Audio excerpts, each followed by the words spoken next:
देखिए, आप इसका चार्ट बनाइए और इसको लिखिए, फिर इसको समझिए।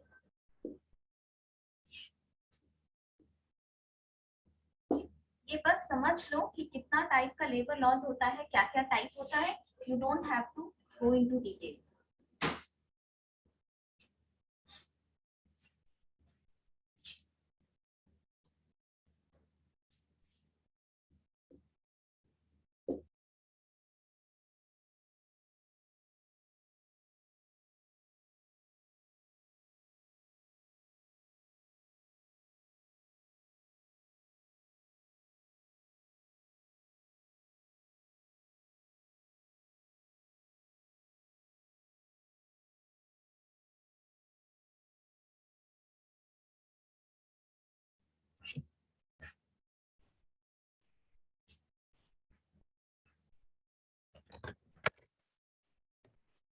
The first one is these are broad categories of labor laws. ठीक है, इसको हम 4 ब्रॉड कैटेगरी में लेबर लॉ को डिवाइड करते हैं।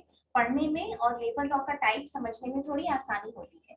लेबर लॉ 4 डिफरेंट कैटेगरी का है। पहला प्रोटेक्टिव लेबर लॉज, जिसमें कि प्रोटेक्शन की बात की गई है लेबर की। The second one is regulative labour laws, the third one is social security labour laws and the fourth one is welfare. आप देखिए, प्रोटेक्टिव, पहले आप ये सोच करके ये बताइए, सोचिए कि लेबर लॉज की जरूरत क्यों पड़ी, क्यों लेबर को लॉ की जरूरत है। ओवर टाइम करवाया जाता है। और हाँ, ठीक है, तो इसको सम अप करके कुछ बता सकते हो ठीक से? डोंट फ्रेम आंसर्स, जो सोच रहे हो वही आंसर होता है, लेकिन उसको बस तरीके से थोड़ा प्रेजेंट करना is the thing. You tell me, try, just try. Labour laws क्यों बनता है बता।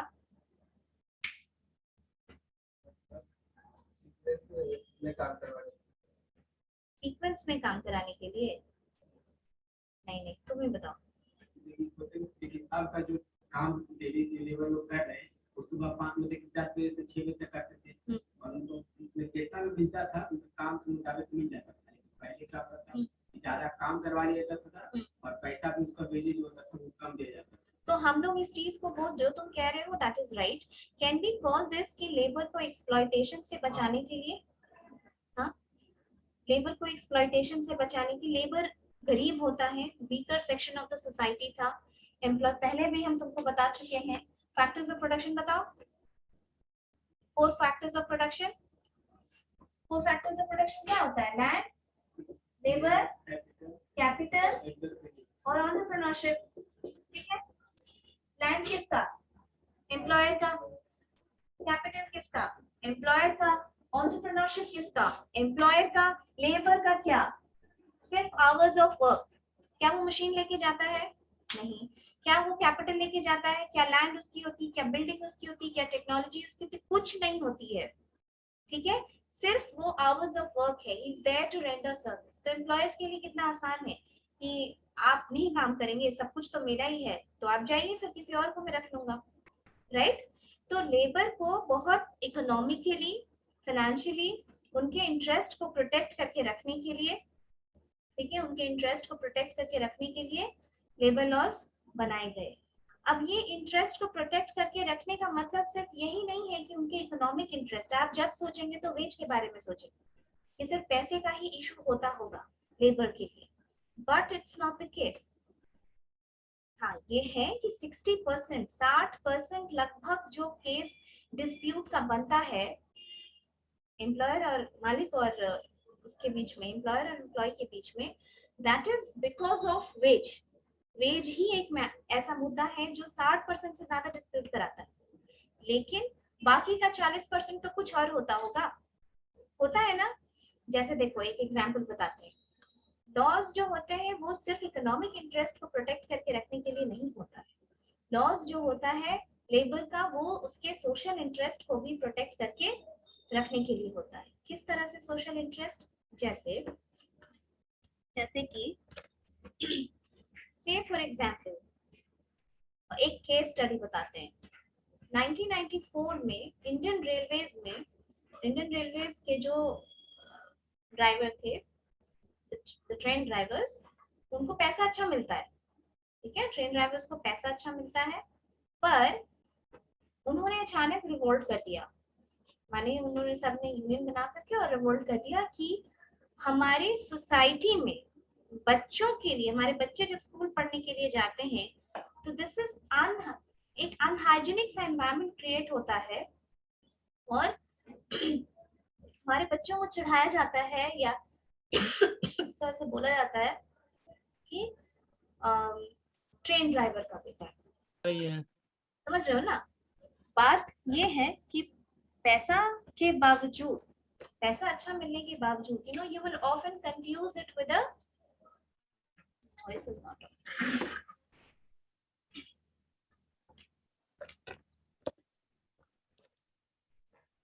Can you get my voice now better?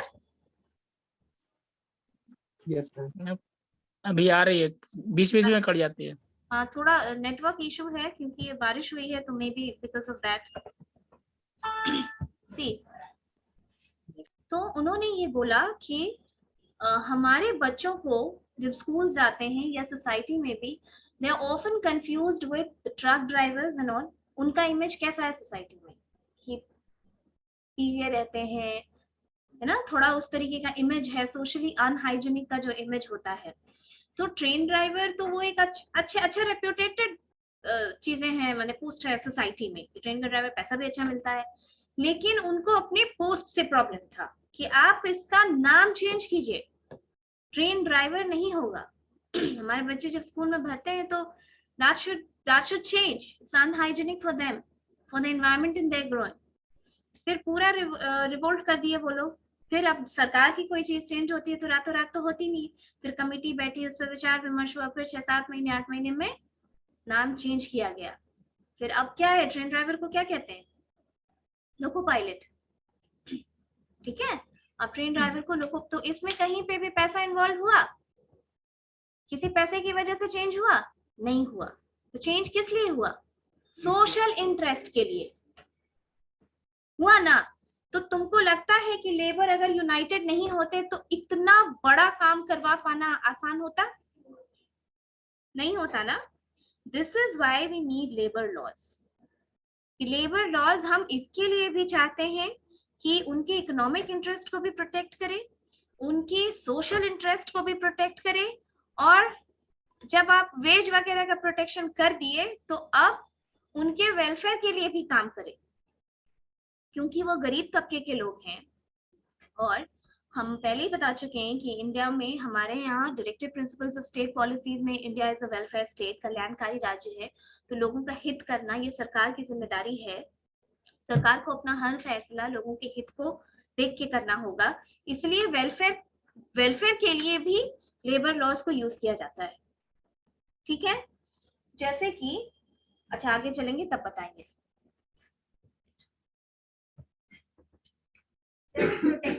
Protective labour laws. अब जब हम प्रोटेक्शन की बात करेंगे, प्रोटेक्शन हम किस दो तरीके से दे सकते हैं। देखिए, जब आप प्रोटेक्शन की बात करते हैं तो प्रोटेक्शन तो दो तरीके से हो सकता है। एक, पहले के टाइम पे ऐसा होता था कि एक ही फैक्ट्री में ठूस दिए जाते थे वर्कर्स। आप जब पहले का थोड़ा केस देखेंगे, the workers were forced into a congested compact place, ठीक है।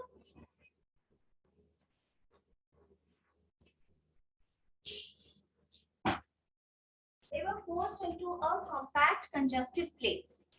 अब देखिए, उससे एक चीज तो दिक्कत होती ही है। इस मान लो इस क्लास की कैपेसिटी 50 स्टूडेंट्स की है और यहाँ अगर 70 स्टूडेंट्स को बैठा दिया जाए और आपको हर दिन आना पड़े, काम करना यानी आपका पढ़ना कितना डिफिकल्ट हो जाएगा, होगा ना। एक बेंच पे अगर उतने ना लिखने में बनेगा ना, और साइकोलॉजिकल डिस्टर्बेंस ऐसा होगा कि क्लास करने में भी मन नहीं लगेगा, क्लास करने में भी मन नहीं लगेगा, ठीक है।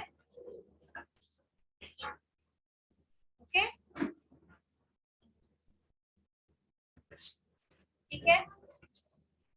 जब आप प्रोटेक्शन की बात करेंगे, we will give them protection against the working condition. Muskan Sharif property आवाज में होता है, ठीक है। प्रोटेक्शन वर्किंग कंडीशन के हिसाब से किया जाता है। अब आप ये बताइए, फैक्ट्रीज का जो वर्किंग कंडीशन होता है, फैक्ट्री में जिस तरह काम होता है, क्या माइंस में वैसे ही काम होता है? और जोर से, लेट से क्लास में आए हो? No ma'am. प्लांटेशन में वैसे ही होता है? हाँ, सब जगह लेबर है, कहीं तो मेंटल वर्क करना है, सब जगह फिजिकल वर्क और प्रोडक्शन नहीं, तो फैक्ट्री में जैसे कि वो hard. Protective labour laws, protective labour laws का मतलब, see what I was telling you, gratuity वाला जो हाफ पोर्शन है उसको पेंडिंग रख दो, ठीक है, नेक्स्ट क्लास में उतना कंप्लीट हो जाएगा। एक्चुअली बीबीएम के बच्चों को उधर first year they were not able to understand the social security legislation types, they did not get it कि social security legislation is just a type of labor law, इसलिए labor law का types आप थोड़ा सा लिख लीजिए copy पे। 4 types of labor laws: protective, regulative, social security and welfare. So protection working conditions के हिसाब से, the working conditions of factories is different, mines is different, plantations is different. Plantation माने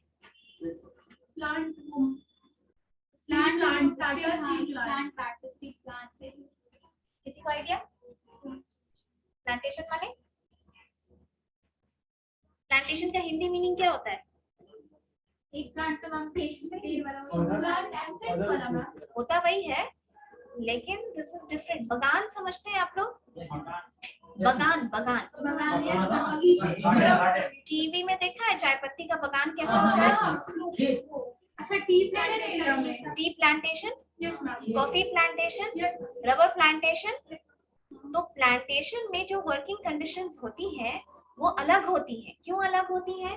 क्योंकि वो वैसे लोकेशंस पे होती है जनरली जहाँ ऐसे ढलाव नहीं होता है ना,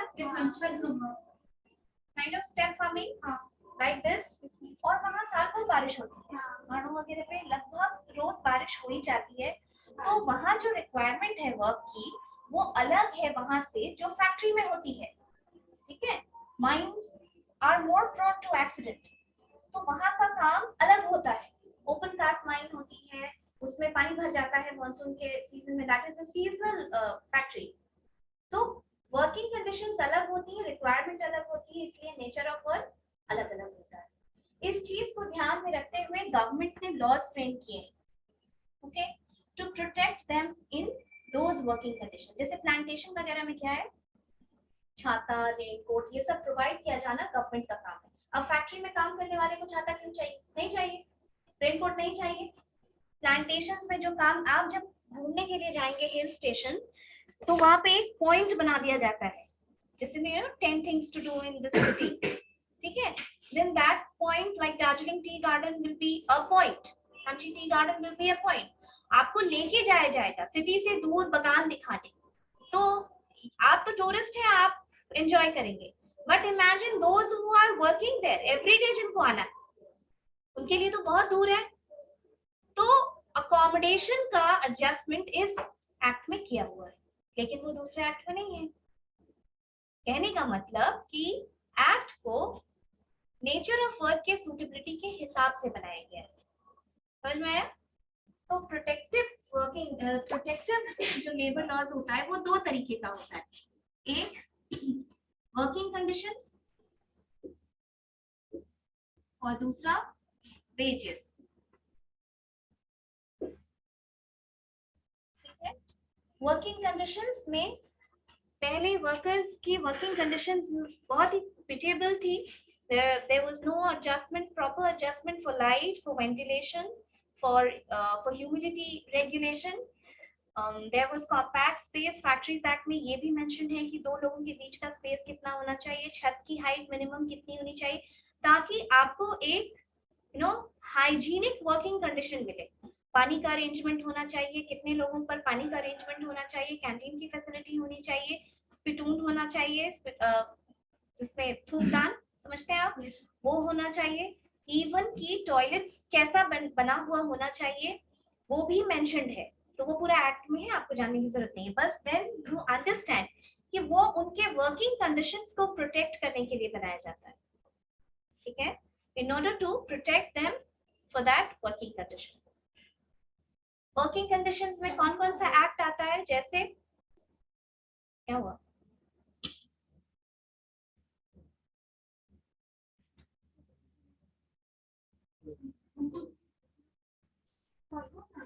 वर्किंग कंडीशंस में देख रोलिंग कर दो सबको। वर्किंग कंडीशंस में कौन कौन से एक्ट आते हैं, जैसे the factories act 1948, the mines act 1952, लिख लो ऐसे लिख लो, the factories act 1948, the mines act 1952, the plantation labor act 1951, The Mines Act 1942. 52, the plantation labor act 1951, ये पर्टिकुलर एक्ट जो है पर्टिकुलर सेक्टर पे। ठीक है, इतना ही रहने दो, एग्जाम्पल बस लिखियो। इसके अलावा भी बहुत सारा होता है, जैसे the bidi and cigar welfare act 1966, the motor transport vehicle act 1961, और भी 2-3 है इसमें, ठीक है, क्योंकि हाँ वहाँ का कुछ कंडीशंस अलग होता है तो वो एक्ट में है। देन प्रोटेक्शन आपको वेज के लिए भी चाहिए, सबसे इम्पोर्टेंट है ये वेज के लिए प्रोटेक्शन। लेबर का आधा से ज्यादा प्रॉब्लम ही वेज रिलेटेड होता है, कहीं पैसा नहीं मिला, कहीं बोनस नहीं मिला, कहीं इंक्रीमेंट चाहिए, and this is a written record, this has come as a record that more than 60% of the dispute, the matter of dispute between an employer and employee is due to wage. Wage में भी कुछ acts हैं, जैसे the Payment of Wages Act 1936, the minimum wages. Don't write, you don't need to write, you just write down the types of labor law and keep it remembered. This whole background I'm giving you to make you understand that social security is just a type of labor law. Okay? For example, wage. पहले के time पे, हाँ yes, wage. Maybe I've not seen your syllabus. Maybe third year you need to get into 1 or 2 act of it. But as of now, no. Wage. Wage में पहले क्या होता था, जैसे इंडिया में 3 कमीशन ऑन लेबर बने, the royal commission on labour, the national commission on labour 1, the national commission on labour 2।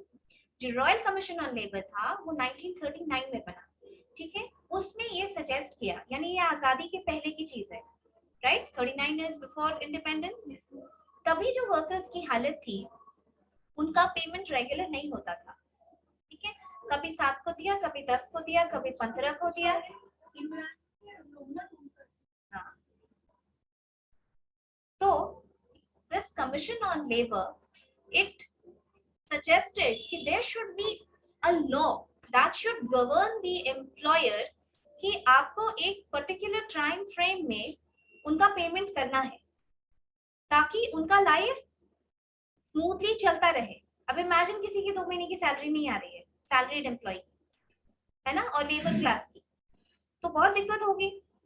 So there are many laws governing it, और है मिनिमम वेजेस एक्ट की, बता चुके हैं हम, न्यूनतम मजदूरी स्टेट गवर्नमेंट अपना अपना बनाती है, बिहार गवर्नमेंट ने अपने लेबर को 5 कैटेगरीज में डिवाइड किया है, सबकी न्यूनतम मजदूरी फिक्स्ड है। Next is equal remuneration act 1976। आज भी एग्रीकल्चरल सेक्टर में ये चीज आप देखेंगे कि for the same capacity of work done, man and a woman is paid differently, कम मिलता है ना। ये एक्ट है, उसके बावजूद मैंने आपको पहले ही बताया कि जैसे child and adolescent workers act है, जैसे छोटे बच्चों को, उसके बावजूद बाल मजदूरी रुकी तो है नहीं, है ना। उसी तरीके से इक्वल रेम्यूनरेशन एक्ट बनाया गया 1976 कि for the same capacity of work a man and a woman should be paid the same money, but however in real practice it is not seen. अब ऑर्गेनाइज सेक्टर में है, unorganised में अभी भी नहीं है, ऑर्गेनाइज में भी खेती वगैरह में आज भी ये दिक्कत है। तो वेजेस में भी 3-4 एक्ट हैं, जैसे the payment of wages act 1936, the minimum wages act 1948, equal remuneration act 1976, the payment of bonus act 1965। Okay, this social security act, आप बताइए कौन से सोशल सिक्योरिटी एक्ट है?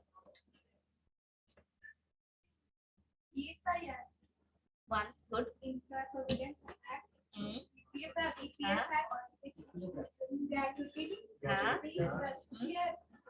और एम्प्लॉयज कॉम्पेंसेशन, मैटरनिटी और कॉम्पेंसेशन, वर्कमैन कॉम्पेंसेशन। अब थोड़ा थोड़ा सा समझ में आ रहा है कि हर टाइप का एक्ट होता है, हर चीज को गवर्न करने के लिए एक्ट होता है। सीधा अगर हम एक्ट पढ़ा देंगे पूरा ना, तो तुम लोग को थोड़ा सा बैकग्राउंड समझने के लिए जरूरी है, हर चीज याद नहीं की जाती है, पर कुछ चीजों की कॉम्प्रिहेंसिव अंडरस्टैंडिंग। हाँ, ये अलग पर्पस के लिए एक्ट है ना। Social security is mostly what, welfare, welfare है ना। अगर रिटायरमेंट बेनिफिट नहीं मिलेगा तो कम फर्क पड़ेगा, पर अगर हर दिन का वेज ना मिले तो हम वेलफेयर क्यों सोचते हैं? क्योंकि वी आर वेलफेयर स्टेट। ये सरकार की जिम्मेदारी है कि वर्कर्स के हित के बारे में वो उसको सोचना ही है, regardless of which government it is. ठीक है, सोशल सिक्योरिटी समझाने की जरूरत नहीं है। वेलफेयर, अच्छा I missed out this regulative ना। रेगुलेटिव भी एक टाइप ऑफ लॉ है, माने रेगुलेट करने के लिए। अच्छा देखिए, इसको इस तरह समझिए, आप क्लास में स्टूडेंट्स हैं, the faculties come here to teach, okay. ये अच्छा नहीं होगा कि कहीं ये रिटन हो, कहीं आपको भी ये मालूम हो कि आप क्या कर सकते हैं और क्या करेंगे तो गलत हो जाएगा, और फैकल्टीज क्या कर सकते हैं और क्या वो करेंगे तो गलत हो जाएगा। इससे आपको भी अंडरस्टैंडिंग है और इससे हमको भी अंडरस्टैंडिंग है। Is it not regulating our relationship at workplace? जैसे faculties are not supposed to skip classes on their own. हम लोग अगर क्लास छोड़ने लग जाएं कि ठीक है आज मन नहीं है, बैठे हैं स्टाफ रूम में और पढ़ाने ना आए, this is not allowed for us. ठीक है, तो हमें मालूम है कि वो अगर हम करेंगे तो that is wrong. उसी तरीके से आपको मालूम है कि क्लास डिस्टर्ब करना एक गलत बात है। ठीक है, क्लास डिस्टर्ब करना गलत बात है। उसके बावजूद अगर कोई लड़का या कोई लड़की क्लास में वैसा करता है और टीचर उसके ऊपर एक्शन ले ले, तो स्टूडेंट क्या बोलेगा कि मैम कितनी अत्याचारी है, यही बोलेगा ना, यही होगा। सेम रिलेशनशिप, अब आप you behave like an employee and treat me like an employee. हमारे बीच हमेशा इशू इसलिए रहेगा क्योंकि हमारे डिमांड्स डाइवर्जेंट हैं। We have divergent demands. आप कुछ चाहते हैं और हम कुछ चाहते हैं। आप हमेशा चाहेंगे कि ज्यादा पैसा मिले, हम हमेशा चाहेंगे कि कम पैसे में काम करें, कम पैसे दें हम और उसमें ज्यादा काम लें। आप हमेशा चाहेंगे कि ट्रांसफर आपके होम टाउन पे हो जाए और हम हमेशा चाहेंगे कि ट्रांसफर जहां जरूरत हो वहां भेज दें हम आपको, चाहे वो अंडमान ही क्यों ना हो। आप हमेशा चाहेंगे कि promotion on the basis of time मिले और हम चाहेंगे promotion on the basis of merit. हाँ भाई, मेरिट दिया जाए कि आप एलिजिबल हैं तो आपको प्रमोट किया जाए और आपको लगेगा कि अब मेरा 3 साल हो गया, हमको प्रमोट कर दिया जाना चाहिए, हम जैसा भी काम करें। तो आप देख रहे हैं ऐसी बहुत सारी चीजें हैं जो डिमांड्स डाइवर्जेंट होने की वजह से रिलेशनशिप को रेगुलेट कर पाना थोड़ा मुश्किल होता है। उनको अपना गिरवांस और हमको अपना गिरवांस। हम बोलेंगे कि क्लास में जल्दी आइए, you will come up with an excuse. Online students को कैमरा ऑन करने बोलेंगे, दे हैव नेटवर्क इश्यूज। आप समझ रहे हैं बात को? इसी तरीके से एम्प्लॉयर और एम्प्लॉई के बीच में भी रिलेशनशिप को रेगुलेट किया जाना बहुत जरूरी होता है, वरना इंडस्ट्रियल डिस्प्यूट्स इतना बढ़ जाएगा कि वो स्ट्राइक और लॉकआउट तक जा सकता है, जाता भी है। मिल वगैरह में स्ट्राइक हुआ, प्रोडक्शन रुक गया, कितनों का नुकसान होता है ना। That is why it's a written law. कुछ एक्ट है जो बनाया गया है जिसमें ये बताया गया है कि वर्कर्स क्या क्या करेंगे तो वो लीगल है। अगर वर्कर्स को कुछ अत्याचार लगता है तो वो कहाँ तक जा सकते हैं, हाँ ठीक है। और एम्प्लॉयर क्या करेगा तो वो लीगल है। इसमें 3-4 एक्ट हैं, जैसे द ट्रेड यूनियंस एक्ट 1926। अब ट्रेड यूनियन तो आप समझ सकते हैं ना कि कितनी पावरफुल होती है। जमशेदपुर वगैरह में ट्रेड यूनियन ने लड़ करके अकोमोडेशन फैसिलिटी करवा ली फैक्ट्री वहाँ ज्यादा है, माइंस में ठीक है। जमशेदपुर टाटा स्टील की सिर्फ बात करो या टाटा ग्रुप की बात करो तो ट्रेड यूनियन बहुत पावरफुल होती है, उस तरह से तो वो एम्प्लॉयर को हमेशा ब्लैकमेल करती रहेगी कि आप मेरी बात मानिए वरना हम स्ट्राइक कर देंगे। तो देयर आर सर्टेन थिंग्स कि आप रेगुलेटेड रहे, आपका भी एक्शन और हमारा भी एक्शन। जैसे कोड ऑफ डिसिप्लिन है 1957 में 4 कोड ऑफ डिसिप्लिन में दिया गया था, जिसमें एम्प्लॉयर ने भी एग्री किया कि ये 4 पॉइंट है या 6 पॉइंट है, कुछ ऐसा है कि वो 4 चीजें हम नहीं करेंगे, और ट्रेड यूनियन का जो लीडर था वो बोला कि हाँ ये 4 चीजें हम भी नहीं करेंगे। टर्म्स एंड कंडीशंस ये रेगुलेटेड रहता है और ये अच्छा होता है स्मूथ इंडस्ट्रियल हार्मनी और गुड इंडस्ट्रियल रिलेशन के लिए। जैसे trade union act 1926, industrial disputes act 1947, industrial standing order act 1946। Standing order act में भी जो चीज कंपनी में की जाती है ऑर्गेनाइजेशन में और जो नहीं करनी है वो लिखा रहता है, ठीक है। अगर आप उसको डिसोबे करेंगे तो उस पर एक्शन हो जाएगा।